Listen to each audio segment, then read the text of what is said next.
안녕하세요. 핵심 뉴스만 전해드리는 지인입니다. 구독과 좋아요는 제작자에게 큰 힘이 됩니다. 아마 이 영상을 보실 분들은 대부분 미국 대선이 끝나고 보실 것입니다. 트럼프가 됐든 바이든이 됐든 전기차 시장은 급속히 커질 것이고 이에 대한 직접적인 수혜 업체는 배터리 업체가 될 것이라는 게 자명해 보입니다. 최근 들어서 LG화학, 삼성 SDI, SK이노베이션의 주가가 오르고 있습니다. 이는 미국 대선 영향에 따른 불확실성 종료에 따른 반등이라고 생각합니다. 화요일 포스코 케미칼도 나름 상승하는 모습을 보여줬습니다. 하지만 저는 아직도 이 같은 상승은 초입 단계라고 생각합니다. 왜냐하면 포스코 케미칼의 내부 매출에 유의미한 매출 변동이 포착됐기 때문입니다. 그럼 시작하겠습니다. 제가 항상 가장 중요하다고 말하는 자료가 있습니다. 이는 증권사의 리포트도 아니고 표출되는 기사도 아닙니다. 바로 정부나 행정기관, 지자체의 보도자료나 그리고 회사의 재무제표와 공시입니다.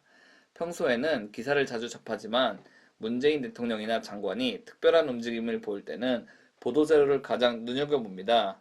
그리고 분기마다 실적이 발표될 때는 공시된 재무제표나 IR 자료를 눈여겨봅니다. 공시에 나와 있는데 IR 자료에는 없는 경우도 있고 IR 자료에는 있는데 공시에는 기재되지 않은 경우도 있습니다. 그래서 분기가 끝난 후 45일 내에 발표되는 재무제표와 공시와 IR 자료를 저는 가장 눈여겨봅니다. 일반적으로 전자공시 시스템에 표출되는 재무제표는 다소 보기 답답합니다. 따라서 깔끔하게 정리된 IR 자료를 먼저 참고하는 것도 정보를 파악하는 데 용이합니다. 물론 두 정보 다 참고해야 되긴 하지만요.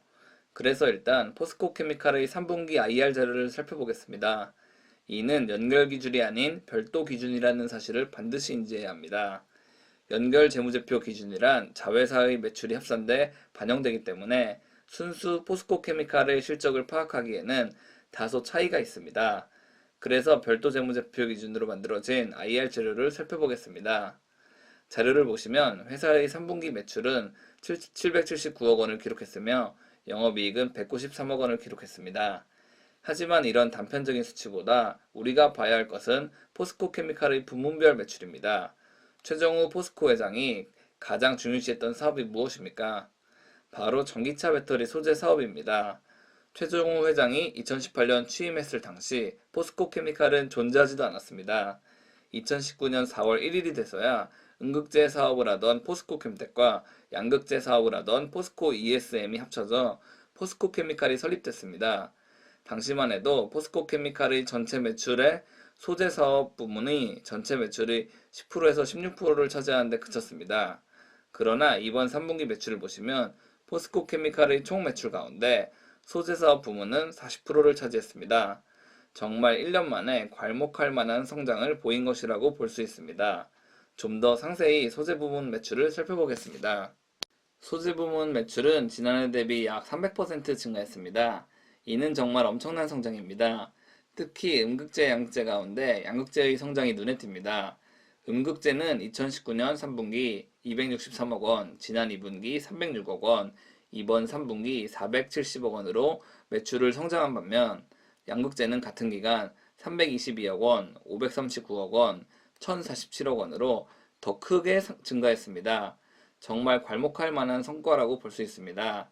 이런 성장은 물론 포스코 케미칼이 뛰어난 품질의 제품을 제작했기 때문이기도 하지만 전기차 시대가 도래하면서 양극재의 수요가 폭발적으로 늘었기 때문이기도 합니다. 9월 12일 기사를 보시면 양극재가 전기차 배터리 원가의 40%를 차지한다는 사실을 알 수 있습니다. 전기차 배터리를 제조하기 위해서는 양극재 외에 음극재, 전해질, 분리막이 포함되는데 이 가운데 양극재가 차지하는 비율이 제일 높습니다. 테슬라가 자동차를 많이 팔면 팔수록 그리고 니오, 폭스바겐, 현대기아차 등 회사가 전기차를 많이 팔면 팔수록 배터리 시장은 성장할 것입니다. 다만 테슬라의 경우에는 자체적으로 배터리를 만들겠다고 언급했습니다.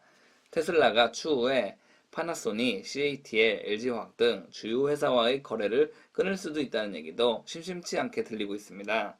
다만 포스코 케미칼은 이들과 궤를 달리합니다. 결국 양극재와 음극재는 전기차 배터리 제조사에게 납품돼야 합니다. 이 배터리 제조사는 테슬라, 폭스바겐, 현대기아차 같은 전기차 업체가 될 수도 있으며 파나소닉, CATL, LG화학 등 배터리 업체가 될 수도 있습니다. 그리고 1월 21일 뉴스를 보면 알 수 있듯이 각종 뉴스에는 포스코 케미칼이 LG화학에 양극재를 공급하고 있다는 것은 이미 대대적으로 알려졌습니다. 다만 이뿐 아니라 포스코 케미칼은 삼성 SDI와 SK이노베이션에도 상당 물량 양극재를 공급하고 있습니다. 국내 배터리 3사에게 모두 공급하고 있기 때문에 실적이 나쁠래야 나쁠 수가 없는 것입니다. 지난 몇 달간은 막연한 기대감으로 빠르게 주가가 올랐습니다. 그러나 이제 정상적인 매출과 영업이익이 나왔고 다음 분기에는 총 매출의 50% 이상을 양극재와 음극재가 차지할 것으로 예상되기에 추가적인 주가 성장도 충분히 가능할 것으로 예상됩니다.